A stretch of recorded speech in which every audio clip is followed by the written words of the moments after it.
and welcome to Rugby Through the Leagues podcast. We want to keep shining a light on rugby that is not shown in the mainstream media. I'm Carl.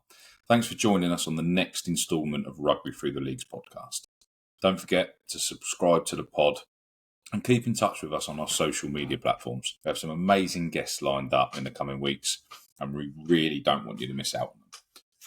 As mentioned in the last week's pod, I'm travelling for a few weeks, but to make sure we keep moving, the interviews have been pre-recorded. So some bits may have played out, but we still get to see the raw opinions beforehand. This week, we have finally got our first pro on. Joe Batley is on from the Bristol Bears. We are so excited to share this interview with you all. From Joe starting at the mighty Gosport to breaking into the pro game to then receiving a cancer diagnosis at the age of 21 to now being one of the best second row options we have in the Prem. I'm not going to hang around with this one. Let's just get on with the interview. Well, as I said the other day, we're only getting better with our guests. Now we're right up there now. We've got Joe Batley on from Bristol Bears currently, a first pro player or current pro player on the pod. So, Joe, thank you so much for your time, mate. Really appreciate you jumping on. Obviously, everyone would love to hear the story. Obviously, there's a lot of probably a bit of a backstory that people aren't aware of with yourself and your journey. So, obviously, if you're more than welcome to jump in, chuck your rugby journey on, and talk about where you've been, what you've done, and we can go from there. Yeah, so started off at Gosport and Fair Rugby Club, then took the opportunity to go to Hartbury College, which is a college in Gloucester, that big in rugby. So did that for 2 years and had the best 2 years. Managed to get myself a contract with Gloucester in their academy. Did 3 years there and then signed a professional deal with Bristol. Moved down to Bristol. Unfortunately, got cancer my first year at Bristol, which was that tough. when Bristol were in the championship, Joe? Yes. Was that the championship season? Yeah. So So I played 5 or 6 games and then got diagnosed. So I was 21 at the time, and I was selected to start in the game against Ealing away, Ealing was the next team closest to us that could potentially get promoted. Yeah. So it was a big game. We won that game, so it was a great time, and we had a week off afterwards. And then when we came back after the week off, one of my teammates, Sawani Tongawea, he pointed out I had a lump in my neck. So then I went to the doctor and just asked the club doctor, asked him what the crack was. He wasn't too sure, so he then referred me to the hospital, had a biopsy, and then came back that I had Hodgkin's lymphoma. So yeah, a bit of a whirlwind month. Jesus. And then after that, had 6 months of chemo, a month of radiotherapy, and thankfully it went away. So now I'm in this August, I will be 6 years in remission. So Wow. it's been a long time now. So, but it's still very much in recent memory. So, Jesus. And then from Bristol, I then went on loan to Leicester to get some more game time. Yeah. And then signed for Worcester. Was at Worcester for just over 2 and a bit years. And obviously they've then folded financially. So then I managed to get myself a gig back at Bristol. So went a bit full circle, and now I've been at Bristol for 2 seasons. So that's a very, very quick overview of my journey so far. It's mental, Joe, to be honest. Obviously, that your diagnosis was just before the COVID period as well. So I bet that obviously that happened just before sort of COVID turned up.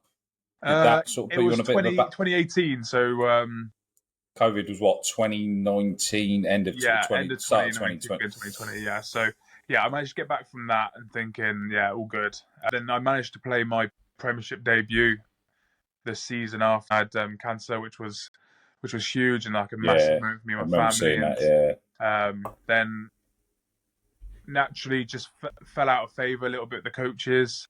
Didn't get much game time. Went to Leicester to try and get a bit more of a look in, which helped, which then obviously got me another contract with Worcester. So yeah, all up and down. But the COVID period was rocky. So I got released from Bristol after being on loan to Leicester. Leicester then had nothing for me.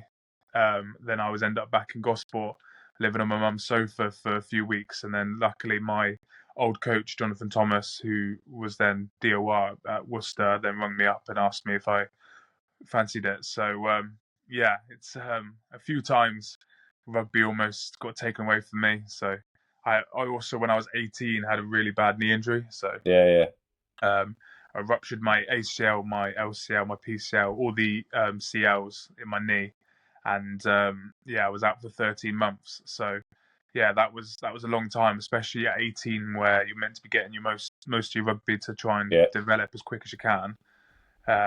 Yeah, that was tough, and then that also then led me to miss 2 under 20 World Cups.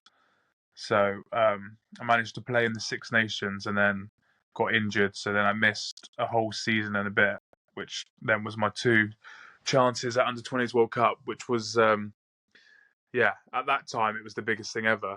Obviously, looking back now, it's probably not as massive as I may have thought, but yeah, it was an experience that I missed out on, and obviously look back now at some of the memories that those lads have with similar age to me, and think, what if? So yeah.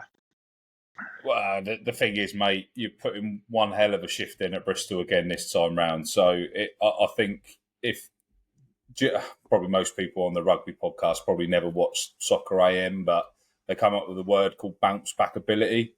Yeah, I think you are literally that word personified by the story and the journey that you've been through. Literally, every time you get knocked down, you come back strong.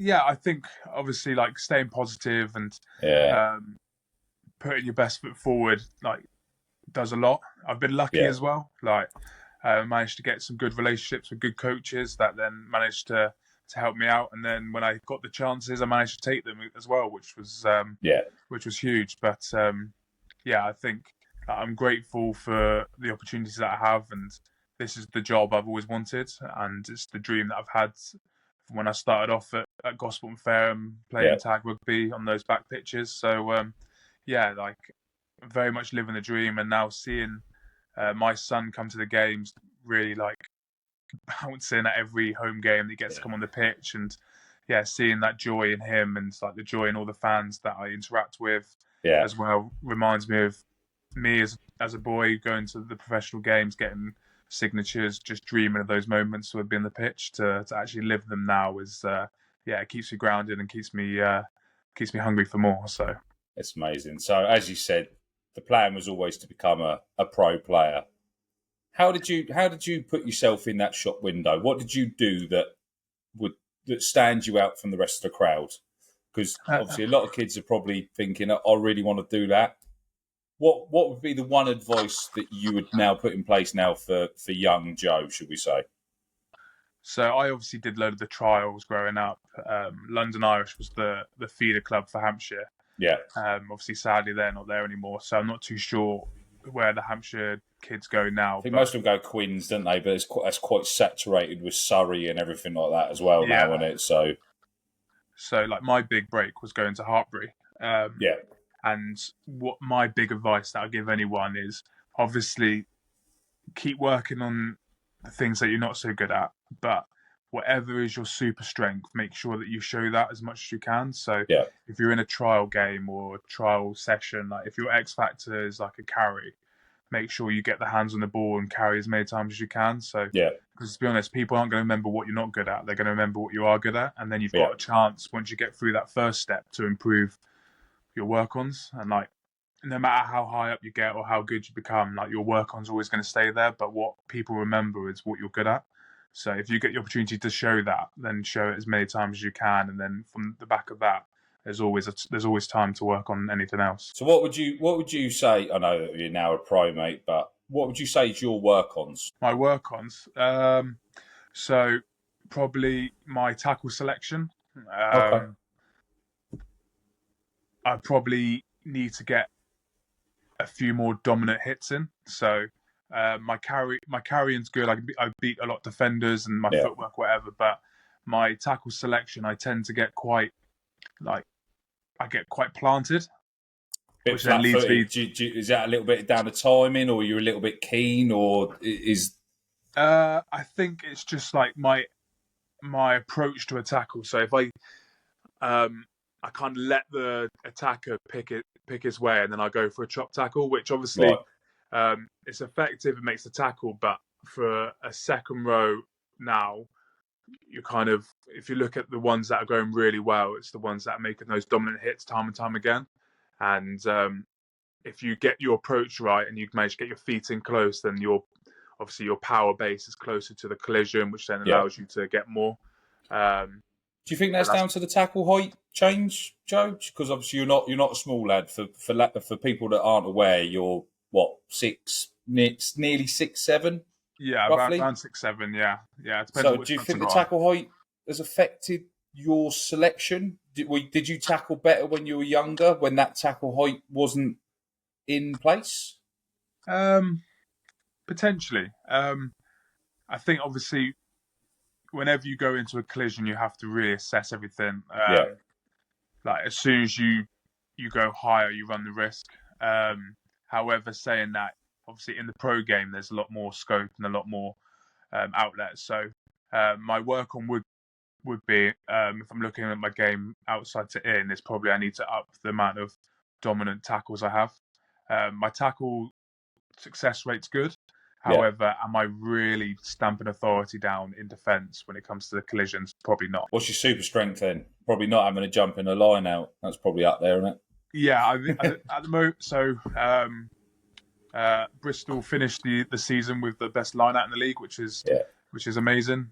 So probably my line out intellect in terms of calling, and then my jump.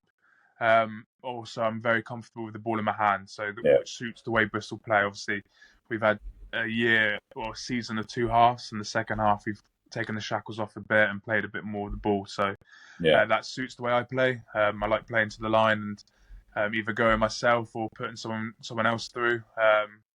So that'd be probably my main super strength. But obviously, the job title of a second row is to dominate the air. So if I'm not winning the line out or restarts or getting well in defensive line out, then I'm pretty useless for someone who's 6'7". So I think that's my super strength, and then anything I can do on back of that is a bonus. I've got a couple of mates that I've come up to the Bristol games a few times. They're big Bristol Bears fans. Got a little group chat. They've been proper fangirling that we've got you on, mate. So they think you've been a massive impact, because that was Bristol's strength for ages when it was the maul off the line out, and there was probably a couple of years just before you joined that they kind of lost their way. They had that brilliant season where everything was pretty much coming down maul, and they're just opening up space, and then they kind of lost their way for a couple of years. So the lads in the group chat can't wax more lyrical about what you've done over there, mate. I know it's not just you, it's a team game, but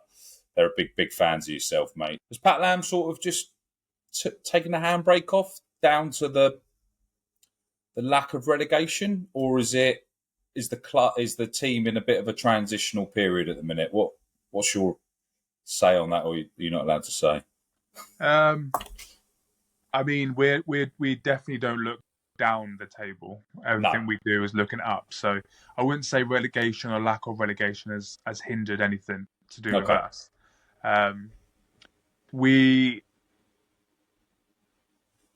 We've as a team, we've obviously, like I mentioned before, we've had kind of a year of two halves. Yeah. We looked quite a lot at like winning the kicking game early in the season. Obviously, South Africa won the World Cup by doing that. Yeah. Leicester won the Prem last year Premiership a couple of years ago, doing exactly the same. And all the big stats and all the big like key points in games we're looking at. If you win the kick meters, you win the game. So we went down that route, and obviously to get those kick meters and to make a real big claim in that, you have to have a dominant pack. So you win penalties, which then gives you opportunities to kick ball, which you're definitely going to retrieve by getting field position up the bit, which then obviously needs to get good line-outs and good mauls and good scrums. So we looked massive in that, and we won the first 2 games. We beat Leicester and we beat Saints, which was amazing. And then last kick of the game, we lost to Quins, which was unfortunate. Just gave away a penalty last play, and they kicked it over and they won the game. And then Exeter away, we had a kick to then get a point, which then we missed, so in a space of 2 weeks, we missed out on 5 points, which obviously was telling come the end of the year. And I think we probably went a little bit away from our identity a little bit. We got a bit more focused on stats, and once we took the shackles off after that Connacht game in the Champions Cup, and we really put Bath to the sword, put 50 on them. We then put Saints on the sword, 60 on them. Obviously, everyone saw up against Newcastle. Gloucester, we beat more defenders than anyone's ever had in a game before. So, we probably have a lot more of a complete performance and balanced team now than the beginning of the year, because of the transition and the growth that we've all made as individuals and as a team. So next year,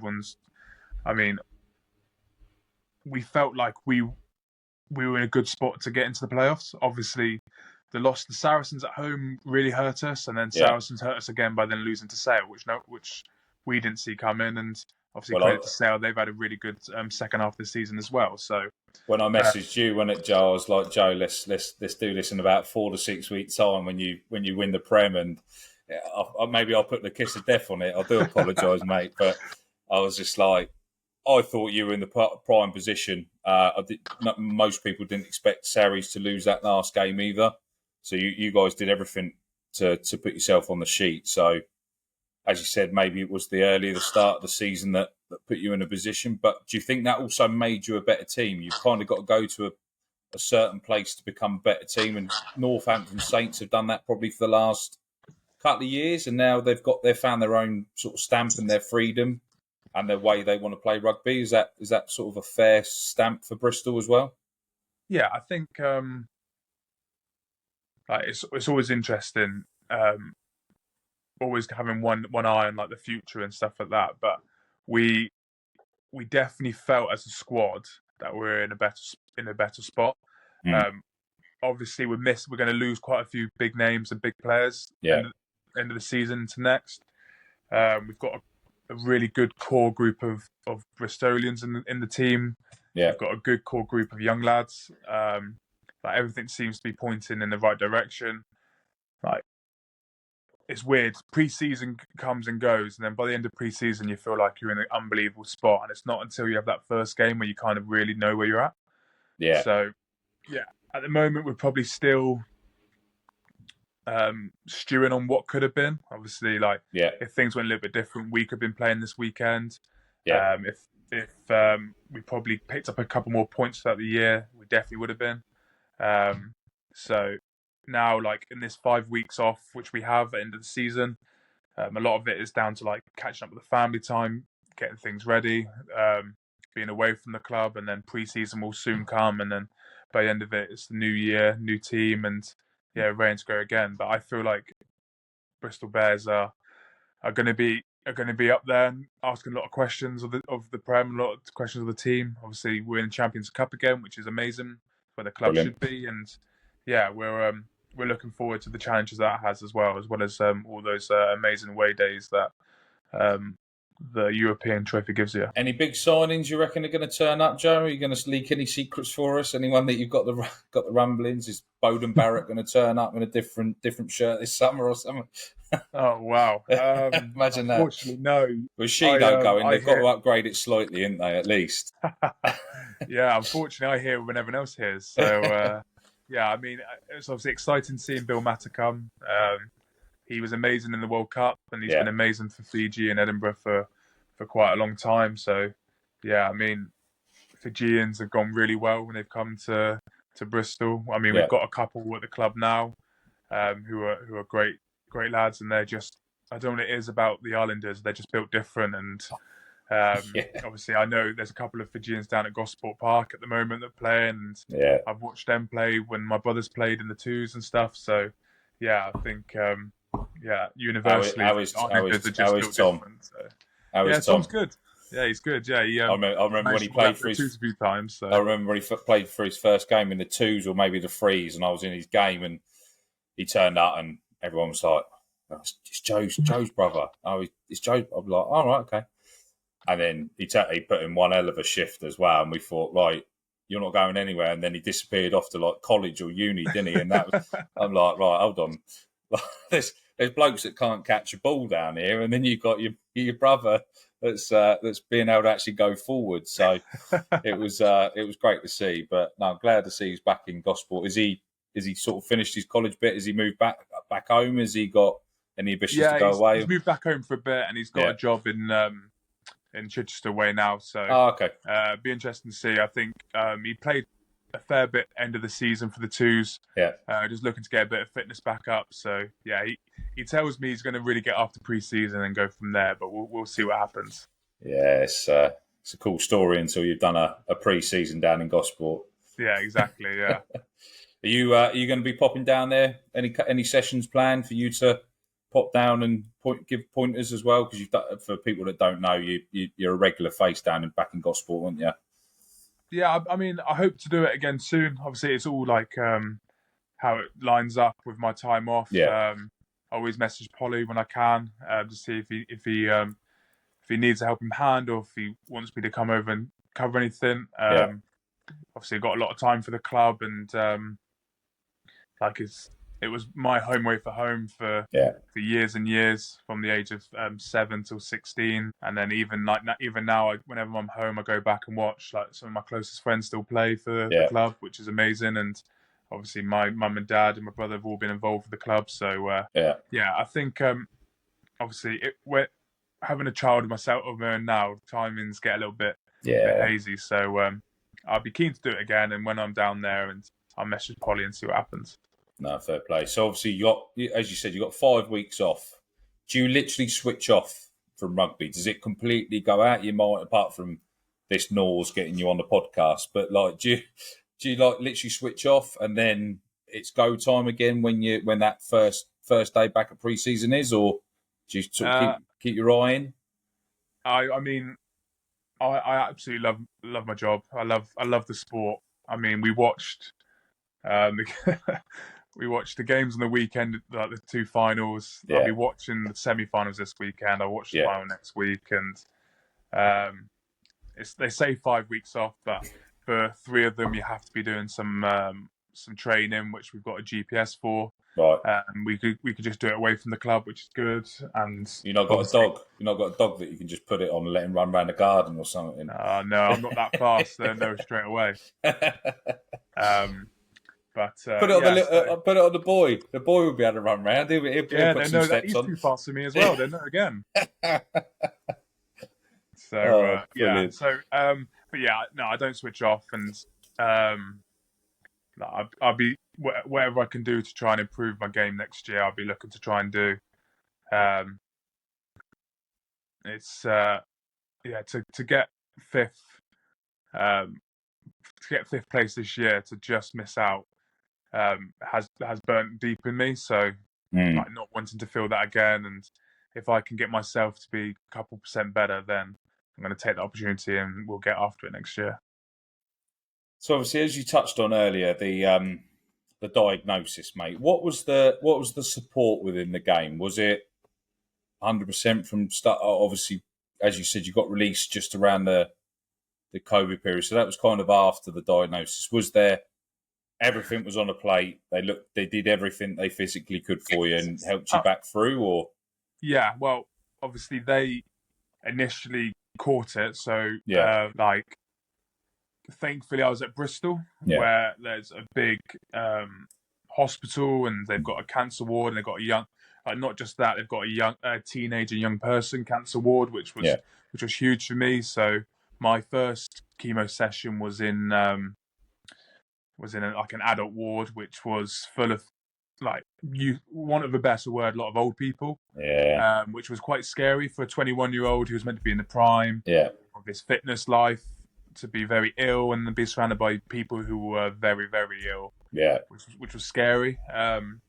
to then I got transferred to a teenage ward, which obviously is sad because it's young people that have got A little serious bit more, illnesses. relatable though, and a little bit closer Yeah, to your age than the other end of the scale in that sense as well, wasn't it? exactly. Yeah. So like And they probably having took a benefit off that as well. Actually, seeing somebody of your stature and your profession, they probably had a little bit of hope and bit of an understanding around it as well. Did it sort of help some of them that were in there? Yeah, I mean, potentially, like everyone's doing their own little battle in their own Trying to little keep their own world. bit, yeah. What helped me was obviously I was in this ward, which I could see people that were similar to me. It was a lot more open. I could have people come visit more Right. often because I was with people who weren't necessarily as ill as those upstairs in the adult ward. Yeah.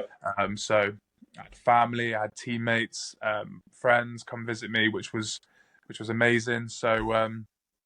Yeah, having that on the doorstep was huge. Bristol as a club were amazing. The team doc, Dr. John Williams, who's Yeah. now not with the club anymore. He's now moved on to different sports and teams, but he was unbelievable. He supported me throughout from diagnosis to ringing the bell to say I was cancer free to Yeah. years Brilliant. after. He was still messaging me when I was still at Worcester. He then rung me up when I went back to Bristol. So like he's been huge Yeah. in the background. Pat was really good with me. Obviously, like, there wasn't lots I could have done training wise, but he still was okay about me coming into the training ground when I felt okay. Yeah.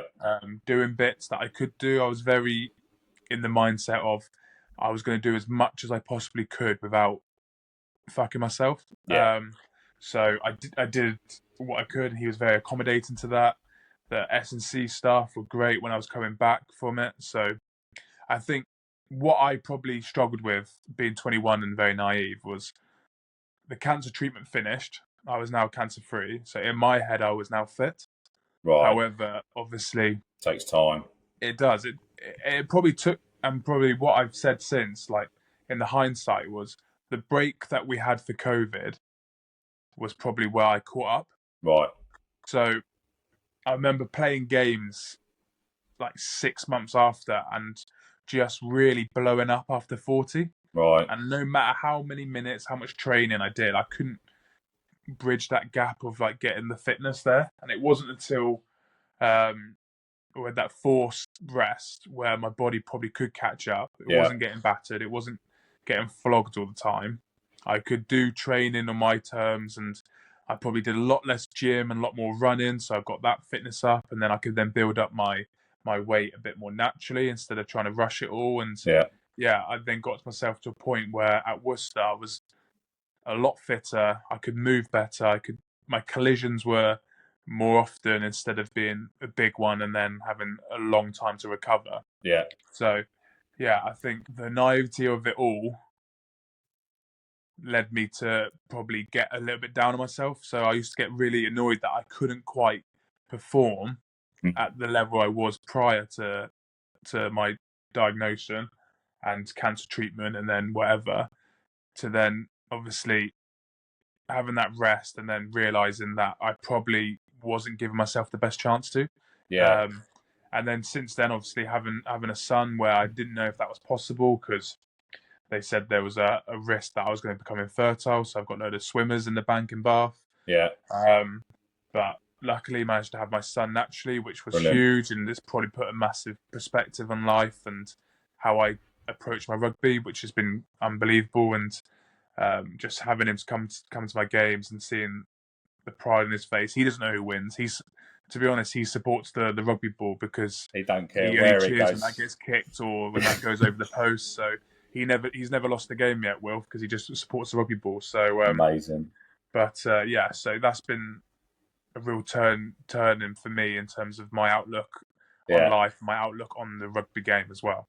Do you think you pushed yourself? The club were happy to put the handbrake on, or did you want to try and prove to yourself that you could come back quicker? Do you think you put more pressure on yourself than the game did, or did you feel that you had to return the support that they put in you?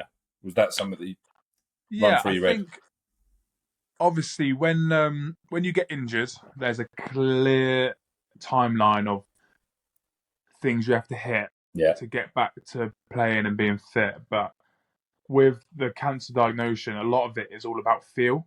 Right. And there's not been that many documented Cases of it. cases of people having cancer in rugby with Hodgkin's lymphoma to get back into full-time professional rugby. So like, a lot of it was down to like, they asked me the question, how am I feeling? I say, yeah, class, let's keep going. Like, there's only so much that they can do, like to pull the handbrake on. And I would never pass the blame. Like, I think I pushed it as much as I could, just out of pure determination, bit of both. Yeah, he wanted to return it, but also you probably thought, was there an element that you thought, if I said no, I'm not ready? Not that they doubted it or anything like that, but you kind of felt that element of, I've got to just try and get back as quick as I physically can for everything they've done. Yeah, I think also, like, you're in professional sport, your shelf life is very short, and your shelf life can only survive on minutes that you play in the public eye. Yeah. So if you're not playing for an extended period of time, then your stock or your value decreases massively. Yeah. And then once it gets to a certain point, it's very hard to then get yourself back in the public eye where your stock can grow. Yeah. So you're facing the clock on quite a few different things. And like, I was 21. Yeah. I hadn't achieved anywhere near what I wanted to in the sport. And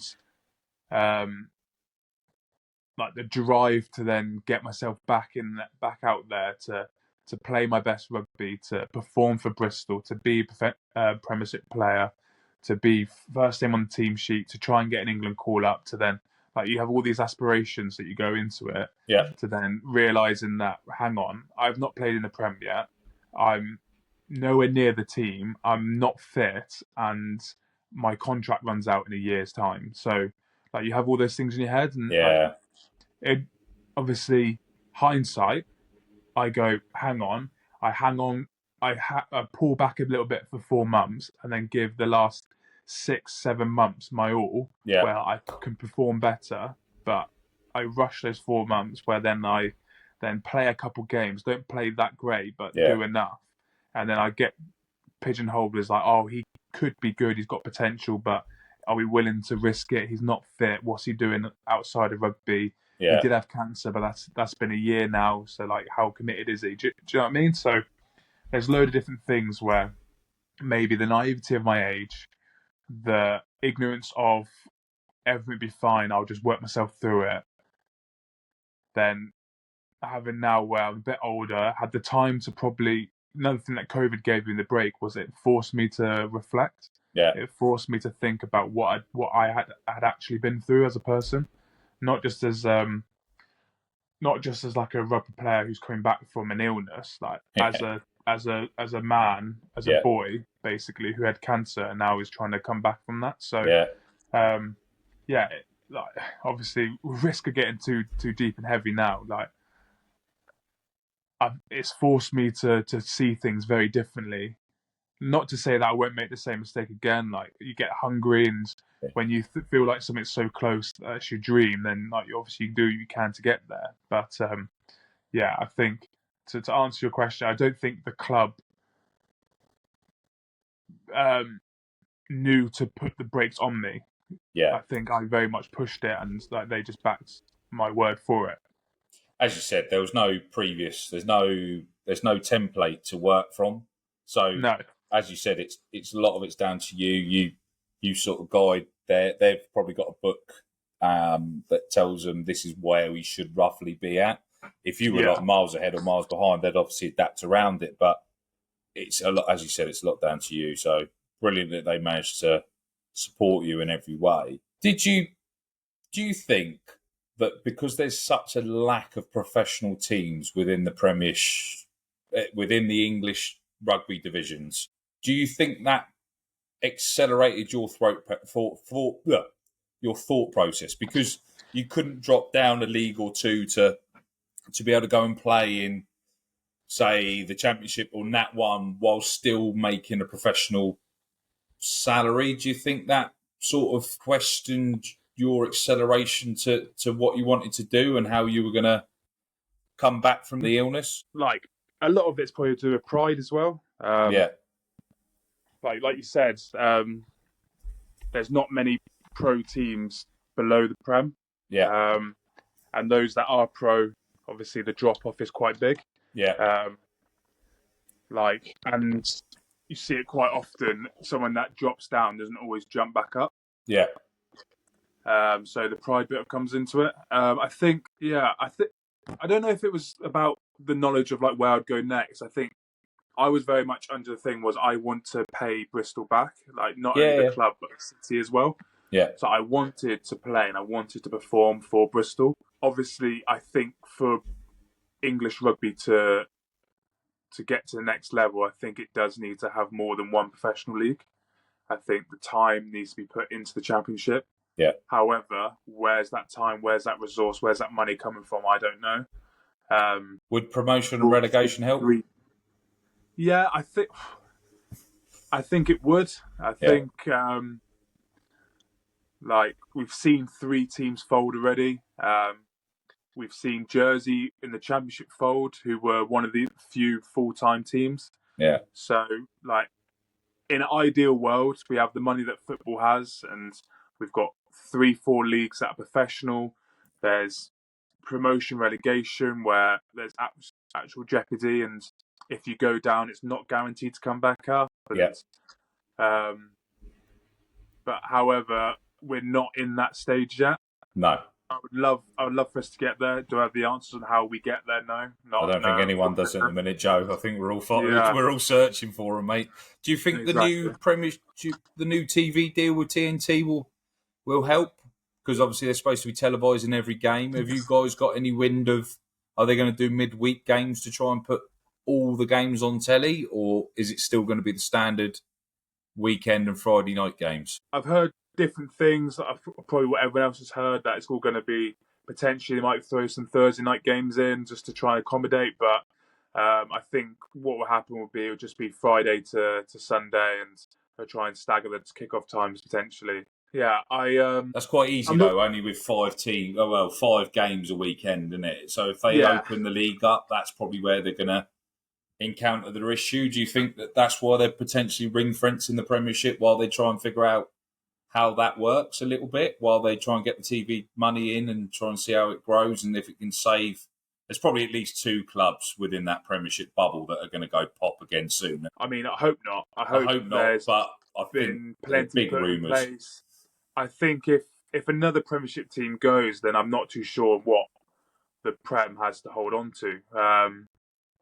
9 teams is nowhere near enough to be a league that holds any substance. I'm not too sure what will happen. The TV deal hopefully will keep sponsorship and funds coming in, and that will help. Obviously, it's a weird spot at the moment because the product itself is actually really good. The Premiership, if you look at it as a product, where obviously maybe if you discount Newcastle, where everyone could beat anyone. Yeah. I think Newcastle next year will be a better team. Obviously, I've worked with Dimes and I know kind of how he'll get that squad in shape. And Newcastle is already not the easiest place to go to. So now to have that on top of a team where under Dimes' leadership, where they'll be scrapping for everything, will be a tough place to go and win. So next year they'll have a game every day where you're not too sure where the result will go. And I think they're trying to tap up Hoggy as well. They're trying to get Stuart Hogg down there as well, so he might be able to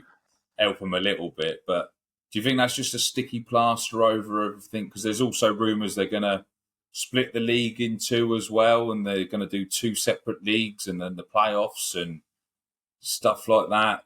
Is there just a lot of sprinkling of glitter onto a bit of dog shit at the minute while they try and resolve something that's not quite firing where it needs to be, where it should be, really? Because the players that are in it, and the amount of players that are escaping and going over to France to get their payday, because it was just signed off by the other day.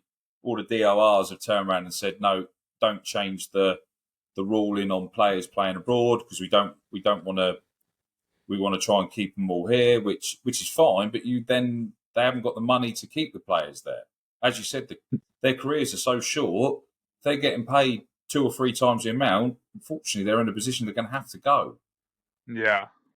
I think, obviously they're going to look at a lot of. I think what I quite like about what's happening at the moment is they're not just sheer blooded mindedness going, this is going to work eventually. They're looking at different options. They're trying out different things. Obviously, not everything's going to stick, not everything's going to work, but the model at the moment clearly isn't working. And I think whatever can be done should be done. And if that then helps the league grow, and then we can end up having those positions where players aren't tempted to go abroad because they're in the best league. Yeah. The best players are playing here. They can test themselves. Obviously, the national team will only improve because of that. And like the Premiership is still tough. It's still a very, very hard league. And obviously, like people talk about how tough the top 14 is, and the URC now, the South African teams, how competitive that's become. But we still had 2 Premiership teams in the semi-final. Yeah. Like Sarries are Sarries. They're still challenging all the time for everything. Northampton, they're resurgence now. Quins can do everything on their day. Bath, obviously, Bristol. I'm going to big us up. Like we can pull a shock off anywhere, and we got the tag of loving to run and play, but we can tuck up the jumper if we need to, and we'll go through a team. So, like the amount of Southern Hemisphere players that come to the Prem and realise it's not a Mickey Mouse league. It's tough, and to have to do it week in, week out, how tough it is on your body and mentally, where obviously in France they kind of put a bit more onus on the home games. Yeah. And the URC, because there's so many teams, and the South Africans don't always send the strongest team possible away. Like, there's a little bit of respite within the weeks. Yeah, they use the away games as their rest games, don't they? But in France, they've got 4 pro leagues as well, so they've got strength and depth over there in the club game in France, and they've got international players still pottering around in the 4th division over in France. And as the home of rugby, that's where we should be aiming. Like, surely as a nation, we should have that same stamp. Yeah, I think like all it takes is to see the celebrations of Toulouse on the weekends after they won the Champions Cup. Like they absolutely love it. Yeah. And, I mean, La Rochelle the last 2 years, how much they have a party. Yeah. Like whenever I've played away in France, like the atmosphere at the game, after the game, is something else. Obviously, you only have to go to Sale away, Newcastle away to see a dip in the attendance. And obviously, Sale have done a fantastic job the last few years to get the numbers going up again. And obviously, it helps because their team's performing better. But like each Prem club's still making a loss each year, so whatever we're doing isn't working. That's mad, or isn't working quick enough. So, obviously, it's easy to point out the faults. I don't have any solutions at the moment. No. Like we're in that position where the product itself is great, but how do we then market it better potentially? But obviously, whatever France are doing, they're doing very well, and like credit to them. They don't have multiple teams within an area. So obviously, with the London clubs in England, you've got Quins, Sarries, etc. You've got a few within a close. At least in France, they're kind of within each region. So if you're part of that region, you support that club. And I think that probably helps a little bit. Obviously, we don't really have much of an exposure from Hampshire, Kent, Sussex, like Dorset does on that south coast doesn't have a Premiership team, and then you kind of get a little bit further up. There's a little bit of a concentration of all of them. Then, as you said, you've got Newcastle at the far end. You've got Sale that's off a little bit. And do you think the teams are located in the right places for the Premiership to grow and be marketable? Well, obviously, like there's massive areas of land that there's nothing, and like even when London Irish were here, like it was to commute from Gosport to London was unfathomable after a school day. To then do training for a couple of hours, then come home. Yeah. And then they moved to Brentford afterwards, didn't they? So that was when they were probably in Reading. So that's a good hour and a half trek at least, plus 2 hours plus. They always trained in Sunbury, so like it still didn't, even worse then, yeah. Yeah, so it didn't even always add up. So, and then obviously in the southwest you're blessed because you got Bath, Exeter, Bristol, Gloucester a bit further up, and obviously before it all went tits up, you had Worcester and Wasp really close together in that corner there. So the M5 corridor was stacked with teams, and obviously the East Midlands with Leicester and Northampton, they kind of dominated the teams up there, but then there's a massive gap before you get to Sale in Manchester, and then even a bigger gap when you get to Newcastle. Unfortunately, like we're dealing with two variations of the game as well. Like league dominates obviously the north predominantly, which is fine. But how do we then try and get ourselves in there? And we've got teams like Doncaster Knights are doing pretty well in the Championship. You got teams that are up that way that are doing very well within the Championship, but are being deemed that not good enough to be in the Prem. Yeah, so I don't know how we then accommodate. Obviously, the jump from the Champ to the Prem has become ginormous. Yeah. Obviously, the fairy tale of Exeter is kind of the last club to be able to do the jump. But that was down to money and exposure. Yeah. So obviously they didn't have a blinding season their first season or so in the Prem, did they? So they had a building season, and then they managed to carry on and do what they've gone and done now. So like they've had the building season, but they did well enough to stay in it. If you think about London Welsh, obviously Worcester went back and forth, Bristol went back and forth. Like, do you think Ealing would be strong enough against the likes of Newcastle at the minute?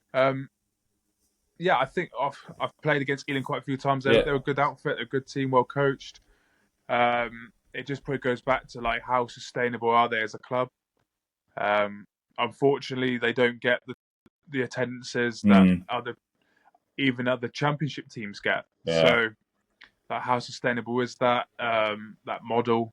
Are we then obviously they've been the best team in the Champ for quite a few seasons now? Yeah. Not been able to be promoted because they don't meet the minimum requirement. Then you've got to ask the question: then what is stopping them from getting the minimum requirement as a team that potentially?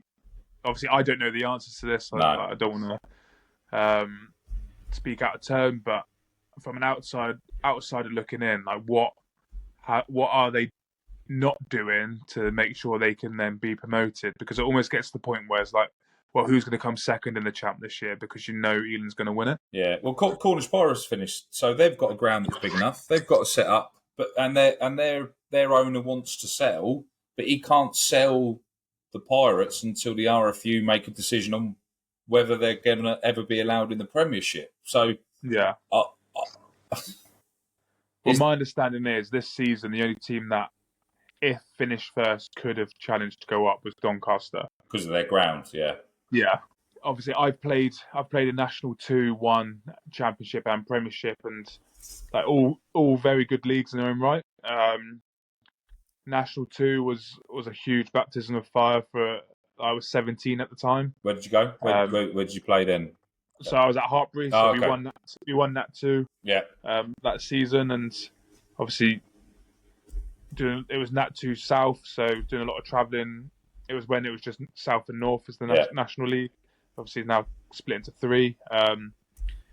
But like as a young second row, it was perfect for me to try and learn my trade. Yeah. To then go to Nat 1, where the game sped up a bit. There was a lot more flowing rugby. There were some like bigger names that obviously were over the hill a bit, but still playing. Yeah. Which was huge. And then Championship is so hard to play in, and I think people don't give it the respect it deserves until you play in it. So I played in it for Rotherham on loan, and also then obviously played for Bristol. And yeah, I think there's always the result that no one expects. So obviously when I was at Bristol, Jersey came over and beat Bristol. The only teams that beat us that year. And you have last year, Coldy beat Ealing. This year, I think London Scottish beat Ealing. So like, it's a competitive league, and it's a tough place to go, especially around the Christmas period where those pitches aren't looked after as much as maybe you get in the Premiership. Well, I mean, the Rec's never looked after in Bath, but no.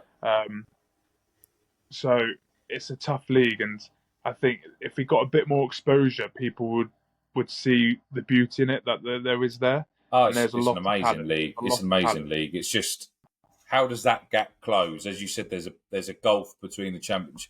How do we close that gap without having to open the door to Premiership relegation? Do we replace the LV Cup with maybe a Premiership Championship Cup where they get to blood themselves in through that period? Is that something that could happen?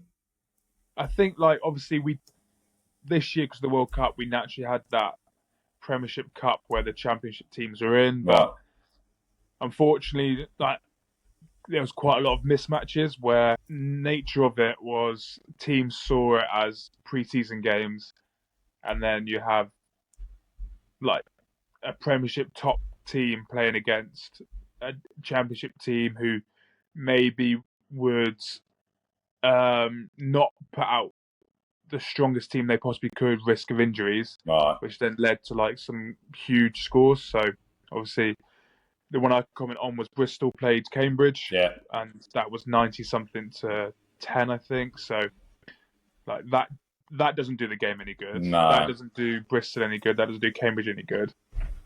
But if you have that competition where players that need game time, so either coming back from injury or are third choice in their position, where they haven't had as much game time, get an opportunity to play against those in the Championship who are probably eyeing up those positions, are becoming a Premiership player, getting into a squad, then you get a bit more eyes on the game, a bit more competition in there, and you kind of see where the talent's at, and then it probably opens up a bit more of a conversation instead of a couple of massive losses and wins. So that's fair enough. With what happened at Wasps and Worcester, did a lot of players probably get lost within the system? And do you think we'll ever see them again? But are there any that you know of that should still be at the top table, but there's just not the room within their Premiership systems for them? Yeah, I think like unfortunately, 3 teams go under. There's 50 players per squad. That's 150 players back in the pool of potential people can get picked up of. There's a limited space in every team because of the salary cap and naturally training numbers. And I can only speak of players that I played with and trained with at Worcester who some of them have decided they gave up and are now looking at other interests. Like, people that come to mind. So Andrew Kitchener, very good, talented second row. Close to 100 games for Worcester in the Prem. And just wrapped it in. Was fantastic. Just and wrapped it now, in. He had a trial period at Sarries because they needed a second row, and those 3 months came and went, and he wasn't kept on. And now he's working in London. Obviously, great for him. He's decided this is what he wants to do, and it's working out. But I really think he could still be a Premiership player. Matt Kovacic, who's playing in, he's at Cov now, isn't he? Coventry now, like very much a Premiership player. I think potentially his age went against him, but like he'd signed a 3-year at Worcester, so probably one of the best jackalers of the ball I've seen in the modern time. He was phenomenal over the ball. He's just an absolute ultimate professional. So, like, unfortunately, he's now been lost out to the Prem. Like, brilliant for Cov. They've now got someone of that caliber playing for them, and I think he's just. I've got him on LinkedIn. Close this year, but I've got him on LinkedIn. I think he's just signed up to be a coach at a school in the area as well. So I think he's going to be a rugby coach for one of the sort of the private schools up there. So massive game for obviously Cov and the school Yeah. that's in that area as well. Because what a player! But he could easily probably do a job, as you said, in the likes of Newcastle. A new club that would be in the Premiership would be perfectly fitted for him, wouldn't it? Really? Yeah. Or like, to be honest, he's such a competitor that if you put him in any squad, he would go tooth and nail to try and get that starting spot. So, and then the last person off the top of my head would probably be Perry Humphreys, who's playing in America now, which is obviously like amazing for him, like life experience going over to play abroad in America and having that challenge. But like such a constant performer for Worcester and an amazing winger, scored so many tries, ridiculously strong and ridiculously fit. And if potentially if his age was a bit younger when this happened, he probably would have been snapped up quickly. But when you get to that point where, let's say, out of those 150 players, 20 of them are wingers, you're gonna probably cut off at a certain point where the age is. So let's say you're not going to look over 25 because you want to at least get a someone who's return a little on bit your cheaper. return on your investment and then and you stuff. go from there. So unfortunately, like a lot of players probably fell that bracket there. Obviously, I probably got a bit lucky that I had a good relationship with Bristol still. Yeah. So, and at the time they needed a second row because of injuries. Yeah. So it probably all fell a bit well for me. However, it could have easily happened to me what happened to them, where I'm now looking at other opportunities elsewhere, either within the game in the championship or abroad, or away from the game, like looking to try and pick up a job outside of that because got mortgage to pay and family to look after. How did that all come about then? Did you make the call, or did Pat see it on teletext that you were available and just sort of gave you a tinkle, or what? How did it all work out? So obviously, well, writing was on the wall a little bit with Worcester. Yeah. Like payment each month was getting a little bit later. There was a lot of rumours flying around, like inside the club, outside the club. My coach, Mark Irish, who used to be at Worcester, then went back to Bristol. Yeah. Kind of asked the question if I would be keen. I said I would be. Yeah. Obviously, then spoke with Pat. He asked the same question. I said I would be. Then it all came to a head at Worcester, and then ball started really turning. And before I know it, I was talking to Bristol and then signing the contract. So you weren't still in the group chat, just dropping texts to the lads like "sign me up" sort of thing. None of that sort of. No, I'm not too sure how much pull the lads would have. So.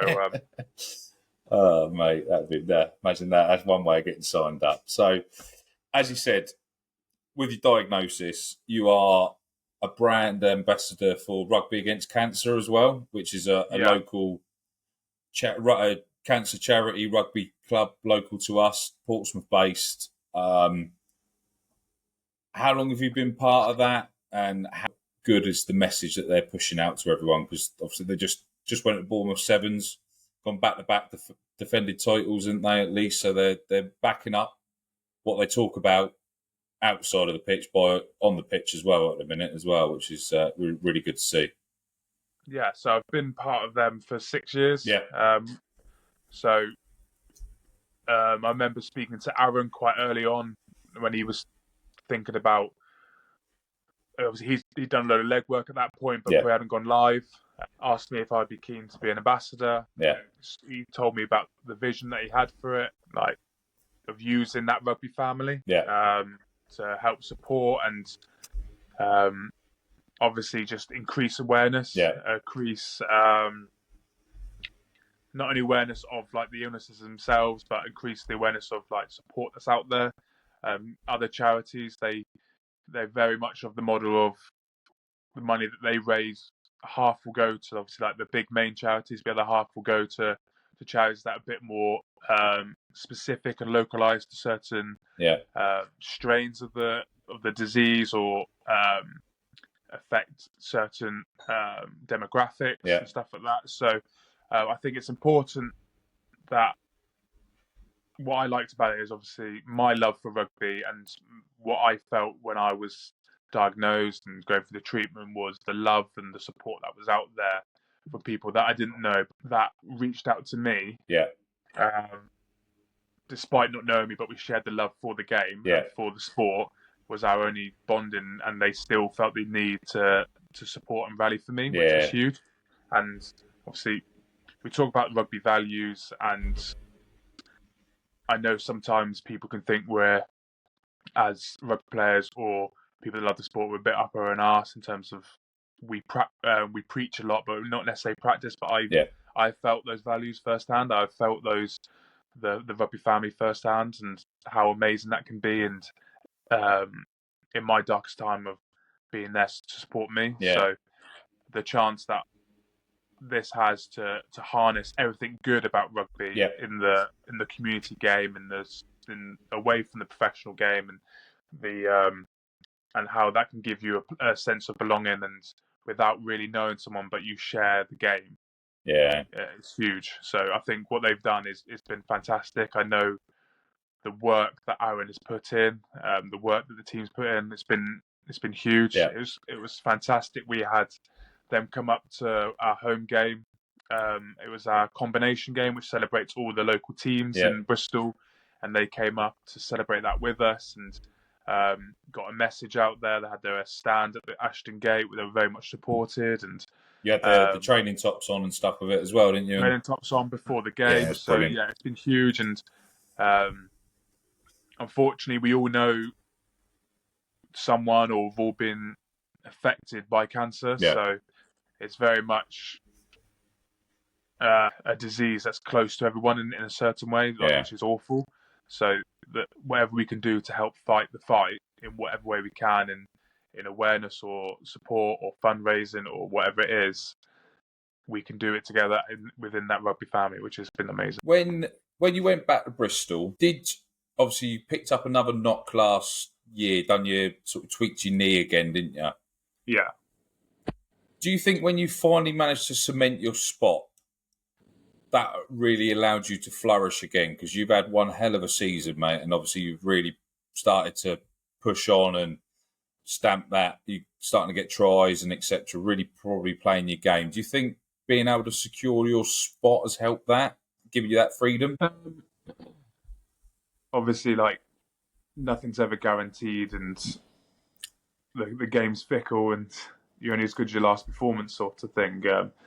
But you do obviously start getting a bit of credit in the bank, and a mistake that you do early on in your career, which is a bit more catastrophic, becomes a bit more lenient later on. But I think firstly, I've very enjoyed this year for different reasons. I've enjoyed the ownership that I've had with the line out. I've enjoyed the trust given within me to play, and I've played a lot. Obviously, before I broke my rib against Gloucester, I played every minute, and then obviously had to come off against Gloucester. But the luck of the season, where the weeks off fell, I only missed the Newcastle game, and then was lucky enough then to be selected again to play against who was that next game? Gloucester, Newcastle, Saracens, and then obviously the final game against Harlequins. So I think I've enjoyed that. I've enjoyed the growth the team's been on and the journey the team's been on this year. And then off the back of that, the second half of the season, I've enjoyed the ball in my hands, the chance to express myself in attack, and so I think all of this has then accumulated into me having a good year. I mean, you play better and you do better if you enjoy it. I've obviously loved having my family come watch me and be a part of the big moments and the big wins. I think if I'm going to be hypercritical of myself, I think there's a lot more I can do, and I'm excited to hopefully show that. And I know what I need to be done. I need to do this off season and this pre-season to get myself in the best physical shape to then kick on again. And if that happens, then I'm into another good year, and I'll be staring down the barrel of having 100 games for Bristol, which would be an amazing achievement to have as well, and it'd be a proper way to thank the club and thank the community and the city of Bristol for what they've done for me in my lifetime. So Yeah. I think to answer your question shortly, I think I've enjoyed my rugby, which then has allowed me to play well. Yeah. Do you think you're in a position to be able to put yourself back in the shop window for an England call up? I know you played for under 18s, under 20s. Is that the next target you've got an eye on? I know you probably don't want to say it out loud, but I think if you carry on having seasons like you've had, you've surely got to be able to put yourself in some sort of frame if you know you're at the pinnacle of where you could be. Yeah, I think obviously that's the dream and that's the aim. I have quite a few dreams and aims. Obviously, I want to win the Premiership. I want to do that with Bristol. I want to get 100 games for Bristol, and I want that England cap. Yeah. I want that England tag next to my name. And I think if I achieve what I want to achieve on the domestic with winning the Premiership with Bristol, have another good year, keep growing, then there's no reason why I can't. Obviously, again, a race against the clock. I'll be 28 next year. People will be talking about the next World Cup cycle. Would I feature in that? I don't know. My age bracket. Not only that, it's only 2 years away, isn't it? So yeah, but not only that, there's some outstanding second row options. I mean, Maro Toje has that lockdown every time, and rightly so. He's an amazing player. Really. Alex Coles is going really well for Saints, and obviously you've got George Martin and Chesham at Leicester who have played outstanding for England, and both of them were huge in the World Cup just gone to get to that third place. So, I mean, I would love the opportunity to come, and if it does, then I'll make sure I do what I can to try and achieve my dream. But I think if I get bogged down on thinking about international honours too much, then my form for Bristol will slip, and then I'll hurt myself ultimately. But I mean, yeah, like I said, I've got a lot of dreams, a lot of aspirations within the game, and all of them are very much achievable if I put my head down and work. And then the special crowning moment of potentially getting a cap and becoming an international, then will come off the back of that. Obviously, if it comes to the end and you're not out, you're not in with a shout of England, and you know that, does sort of going to France interest you? Does that sort of payday like the others? Does that sort of give you an inkling that you might pop over there, or maybe America or Japan, or do you see yourself playing anywhere but in England? I mean, like I'm very much open to any opportunity. I'm not blind to the fact that opportunities like these don't come often, to have a chance to live and work abroad, and give my son the opportunity to live and to live abroad and have different experiences, different cultures. It'd be a once in a lifetime opportunity, and it's something that I'm very much open to. Obviously, the older that he gets, the harder that decision will be made. But I've got 2 more years at Bristol. Rugby is very short term, so my focus is moving to Bristol and playing the best I can for them. And if I go well, then opportunities will come off the back of that, hopefully within Bristol or wherever it may be, and I get to continue the dream of being a professional rugby player for a few more years. Yeah. Now that they've got Sinks' salary off the payroll, some of the money must be coming your way, surely. Doesn't work like that, sadly. Who's the best player that you've played with, and who's the best player you've played against? Best player I've played with, probably Steve Luatua for Bristol. What a player! I mean, but what he's done off the pitch at Bristol is huge. He was captain for years, and the role he has now to help guide Fitz is massive. And him on the pitch, I mean, he's always 7, 8 out of 10. Mr. Reliable, puts in the big shots, has the ability to do exactly the right thing at exactly the right time, which helps the team immensely. The year that Bristol finished top, he was massive in everything they did. And he's been a real mentor for me as well, for my 2 stints there, which has been huge. Another player that I've played with who is unbelievably good would be Ted Hill. He's an absolute freakish athlete who is so strong and quick. And his pain threshold was through the roof. He'll just keep going and going. And, it was a pleasure to play alongside him, to get make over your the job game easier. and not playing against him. And I'm sure he'll be going to New Zealand with England in the summer. I'm sure of it. So that'd be my 2.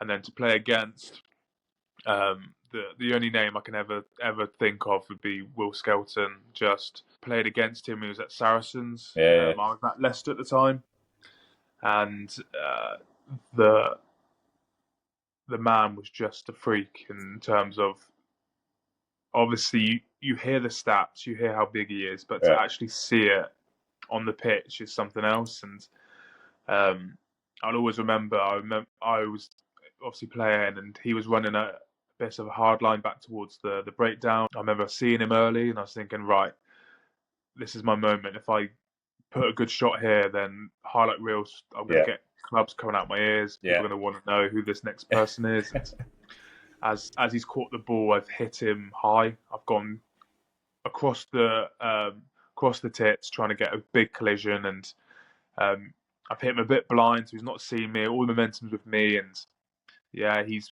worn it. He's taken a step, and he's not moved a little bit. So as he's moving, I've then gone a bit lower, trying to get his hips. He's taken another step. He's not moved, and then before I know it, I'm hanging off his foot, trying to get someone to help me out with the tackle. So just screaming, please help. Yeah, exactly. He's a monster of a man, and deceptively skillful as well. Obviously, he doesn't need to because of the brute strength that he has, but he would definitely be the one that I would always say, because not many people can do what he can do, and that's purely because of how big he is. Amazing. Joe, thank you so much, mate. I could talk for hours, mate. This has been phenomenal. I'm sure there's not many people that thought we could get a pro player on this podcast so early, but such a gentleman, absolute quality to get you on here as well, taking out your time. Obviously, go well next season. Thank you so much, and great to have you on, mate. Perfect. Thank you so much, and good luck for what's next. Cheers, Joe. Cheers, mate. Catch you. Well, that brings this pod to an end. If you made it this far, I just want to take a moment to thank you for listening right through and express my gratitude for following yet another episode of Rugby Through the Leagues. So, in today's episode, we found out how Joe managed to become a pro after having that desire from a young age, to that nearly being swept away from him with a cancer diagnosis at 21 years of age, to getting his career back on track and becoming one of the best second-row options in the Prem. Next week, we've got James Shanahan on. Shanners is the DOR at Blackheath Rugby Club and currently seems to be signing all of the talent available. James is also the head coach of Cambridge Uni for the varsity games, so we am able to delve into that too. Another great interview. Once again, a huge thank you to you all. Thank you and goodbye.